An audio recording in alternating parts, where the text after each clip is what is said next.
समाज सेवा के क्षेत्र में अग्रणी, जन जन में लोकप्रिय समाज सेवी, अखिल भारतीय सौभरेय ब्राह्मण संघ के राष्ट्रीय महासचिव एवं एसआरएससी के सीएमडी पंडित शोभाराम शर्मा की तरफ से सभी देश, प्रदेश एवं ब्रजवासियों को श्री कृष्ण जन्माष्टमी तथा स्वतंत्रता दिवस की कोटि कोटि बधाई एवं शुभकामनाएं। सभी ब्रजवासियों को, सभी देशवासियों को एसआरएस सिनप्रा प्राइवेट लिमिटेड की तरफ से श्री कृष्ण उत्सव की और 15 अगस्त की स्वतंत्रता दिवस की हार्दिक शुभकामनाएं, बहुत बहुत शुभकामनाएं।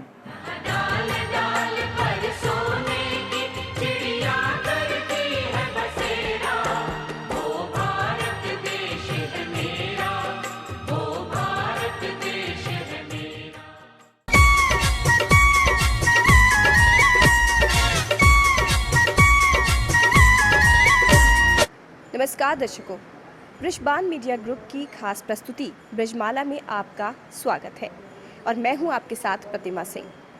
दर्शकों, आज हम उपस्थित हैं भगवान योगीराज श्री कृष्ण के बड़े भाई बलदाऊ जी के मंदिर में। जी हां दर्शकों, बलदाऊ जी का मंदिर मथुरा के बलदेव क्षेत्र में स्थित है। आइए बात करते हैं यहाँ के पुजारी जी से, जो हमें बताएंगे यहाँ की मान्यता के बारे में। ये दाऊ जी का मंदिर है और ये पुराने ज़माने में विद्रुम नाम से बोला जाता था। यहाँ चारों तरफ घना जंगल था। तो यहाँ पे एक गोस्वामी बालक थे, श्री कल्याण देव जी महाराज। वो रहने वाले तो कोसी के पास के थे, लेकिन किसी कारण वहाँ से आके यहाँ पे उन्होंने तपस्या करी है। तो यहाँ घने जंगल को देखकर और तपस्या के लिए जो मौसम था उसको अनुकूल समझकर उन्होंने यहाँ तपस्या करना आरंभ किया। तो जिस जगह उन्होंने तपस्या करना आरंभ किया था उस जगह एक बट का वृक्ष था। वहाँ उन्होंने तपस्या आरंभ किया। तपस्या करते करते उनको एक स्वप्न हुआ कि बलदेव जी ने स्वप्न दिया कि भैया, मैं यहाँ बट वृक्ष के नीचे पड़ा हूँ, मुझको यहाँ से निकालो, मैं तुम्हारी तपस्या से बहुत प्रसन्न हूँ। तो उन्होंने सुबह निकलते ही ये बात सभी को बतलाई और दाऊ जी का उन्होंने प्रागट्य किया। दाऊ जी का प्रागट्य किया तो यहाँ पे जो ये क्षेत्र बोला जाता था, ये गोकुल क्षेत्र बोला जाता था। तो जहाँ यहाँ का जो आधिपत्य था वो यहाँ के बल्लवाचार्य के प्रपौत्र थे गोकुलनाथ जी, उनके हाथों में था। तो उनको जब पता पड़ा कि एक वन में एक जो सुनसान वन है उसमें एक बहुत बड़ा विशाल विग्रह निकला है, तो उन्होंने अपने जो सैनिकों को लेके वो यहाँ पे आए। तो उन्होंने कल्याण देव जी से कहा कि भैया, ये हमारे आधिपत्य में आता है, इसको तो हम ले जाएंगे यहाँ से, और यहाँ पे सब सूना पड़ा हुआ जंगल है, यहाँ पे इसकी स्थापना नहीं हो सकती है। तो ऐसी बात करते उनको रात्रि हो गई यहाँ। तो दाऊ जी ने उनको स्वप्न दिया गोकुलनाथ जी को कि भैया, मैं तो ये जो गोस्वामी श्री कल्याण देव जी हैं उनकी तपस्या से प्रसन्न होकर मेरा यहाँ प्रागट्य हुआ है। अगर तुमने मुझको ले जाने की यहाँ से जबरदस्ती की तो मैं तुम्हारा नाश कर दूँगा। ऐसा गोकुलनाथ जी को उन्होंने दाऊ जी ने स्वप्न दिया। तो उनने गोकुलनाथ जी ने ये स्वप्न अपने सभी साथियों को बताया, लेकिन उन्होंने इस स्वप्न की कोई परवाह नहीं की और गोकुल से बैल और रथ को मंगवाया।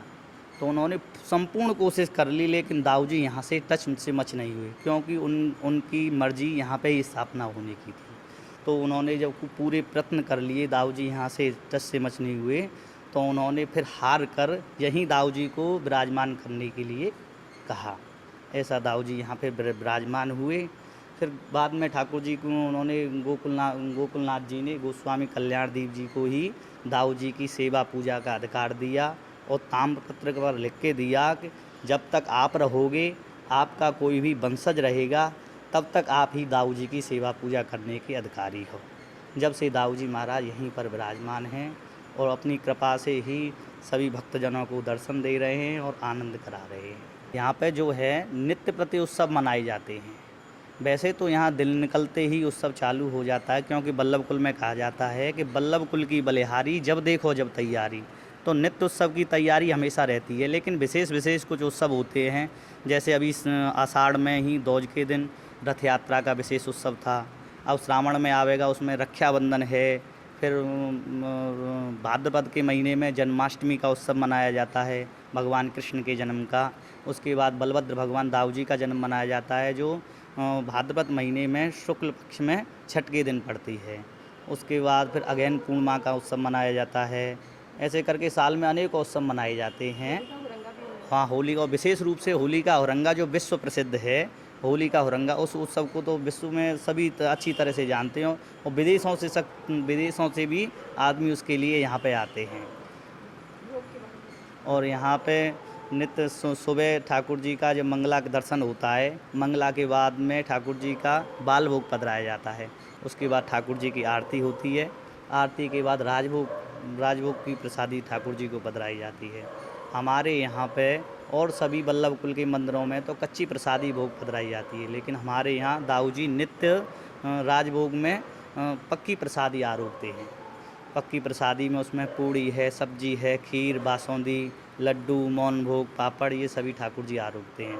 उसके बाद दोपहर में ऐसा माना जाता है कि दाऊ जी मल्ल युद्ध के अधिकारी हैं, विशेष ताकतवर हैं, तो ठाकुर जी का जो भोग रास है वो अत्यधिक मात्रा में ठाकुर जी को आरोपाया जाता है। उसके बाद दाऊ जी उत्थापन में भांग भोग आरोपते हैं।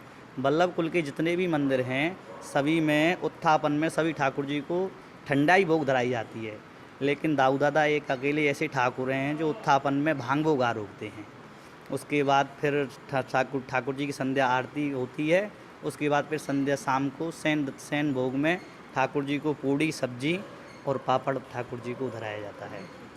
और यहाँ जो तस्वीर लगी है रेवती जी की और मूर्ति के बारे में, यहाँ दाऊ जी जो है, दाऊ जी और रेवती जी जो विराजमान हैं, तो रेवती जी जो मर्यादा में ठाकुर जी विराजमान हैं। दाऊ जी के साथ उनके एक मान्यता ये है कि दाऊ जी के साथ उनके दो सखा विराजमान हैं, सुबलतोष और श्रीदामा। तो इसीलिए उनके जो रेवती जी हैं वो दाऊ जी से अलग विराजमान हैं, क्योंकि आपके साथ अगर कोई आपका फ्रेंड बैठा हो तो आप अपने पति के साथ नहीं बैठोगे, तो दाऊ जी के साथ उनके दो सखा विराजमान हैं, सुबलतोष। इसलिए रेवती जी दूर से ही खड़ी खड़ी दाऊ जी को अपनी नज़रों से निहार रही हैं। और यहाँ पे नित्य सेवा का बदलाव होता है। हमारे जो वंशज थे ना कल्याण देव जी, उनके ही वंश परंपरा में सेवा चली आ रही है। उनके आज हमारे यहाँ 750 के करीब सेवायत हैं, जो नित्य बदल के दाऊ जी को नित्य आज किसी और की सेवा है और कल किसी और की होगी। इसी दिन एक एक करके सेवा आती है, तो किसी की 6 साल में सेवा पड़ती है, किसी की 2 साल में सेवा पड़ती है। तो समय के अंतराल से वो अपने हाथों पर गिनते हुए सेवा आती है, तो मन में ही सोच लेते हैं कि आज से साल भर बाद हमारी सेवा है, तो साल भर पहले से ही उस सब मन में मनाने लग जाते हैं कि साल के बाद मेरी सेवा आवेगी। उनके मन में बहुत उत्साह है। जंगल में मंगल करे जो बनी आवे से, मन चीते फल देते हैं श्री बाबा बलदेव। जी हाँ दर्शकों, आज हमने आपको बाबा बलदेव जी के दर्शन कराए। साथ ही यहाँ पर ये भी कहा जाता है कि जो भी श्रद्धालु सच्चे मन से यहाँ पर आकर अपनी कोई मनौती बाबा से मांगते हैं तो बाबा उनकी अरदास पूरी जरूर करते हैं। ऐसे ही बहुत सारे मंदिरों की हम दर्शन आपको लगातार कराते रहेंगे। आप देखते रहिए विश्वाण, अपने सहयोगी पवन आनंद के साथ मैं प्रतिमा सिंह।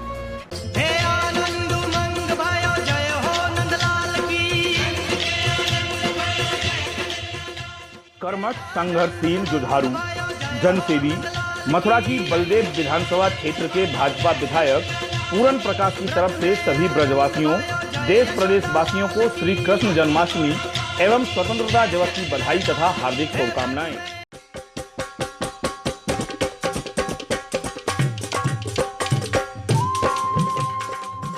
नमस्कार, मैं पूरन प्रकाश विधायक बलदेव क्षेत्र जनपद मथुरा 15 अगस्त के स्वतंत्रता दिवस पर और अपने भगवान कृष्ण की कृष्ण जन्माष्टमी पर मैं सभी ब्रजवासियों को बहुत बहुत बधाई देता हूँ।